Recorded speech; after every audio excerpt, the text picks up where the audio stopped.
प्रभु में प्रियो, परमेश्वर का वचन हमको मरकुस 6 उसका 2 आयत में बताता है कि शब्द के दिन वह आराधनालय में उपदेश करने लगा और बहुत से लोग सुनकर चकित हुए और कहने लगे, इसको ये बातें कहाँ से आ गई?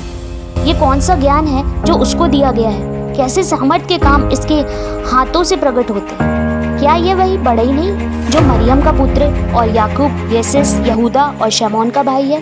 क्या उसकी बहनें यहाँ हमारे बीच में नहीं रहती? इसलिए उन्होंने उसके विषय में ठोकर खाई। प्रभु में प्रियो, परमेश्वर का वचन यहाँ बताता है कि लोगों ने जब आराधनालय में प्रभु यीशु मसीह के द्वारा चमत्कार के काम देखे तो उन्होंने यीशु मसीह को मसीहा के रूप में नहीं देखा, उन्होंने यीशु मसीह को बड़ाई के रूप में देखा।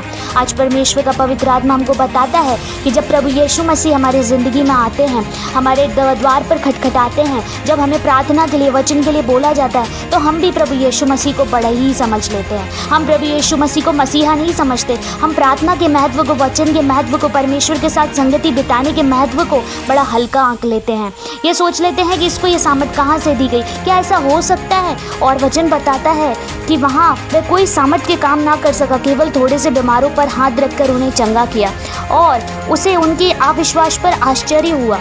प्रभु यीशु मसीह को आश्चर्य हुआ कि ये इतना अविश्वास रखते हैं। और जब कभी कभी हमारे सवाल होते हैं कि हम प्रार्थनाएं करते हैं, हम विनतियाँ करते हैं, हम वचन को पढ़ते हैं, क्या बात है जिसके कारण हमारी प्रार्थना सुनी नहीं जा रही है? तो प्रभु यीशु मसीह का वचन हमको बताता है कि कभी कभी हमारे अविश्वास के कारण प्रभु हमारी ज़िंदगी में आश्चर्य कर्म नहीं कर पाता।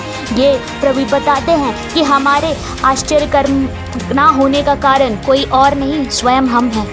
जब हमारा अविश्वास रहता है तो प्रभु हमारी ज़िंदगी में कार्य नहीं कर पाता। प्रभु पवित्र आत्मा कहते हैं कि आज हम विश्वासी बने ताकि परमेश्वर के बड़े काम हमारी ज़िंदगी में हम देख सकें। प्रभु आप सबों को इस वचन के द्वारा आशीष दें। आमीन।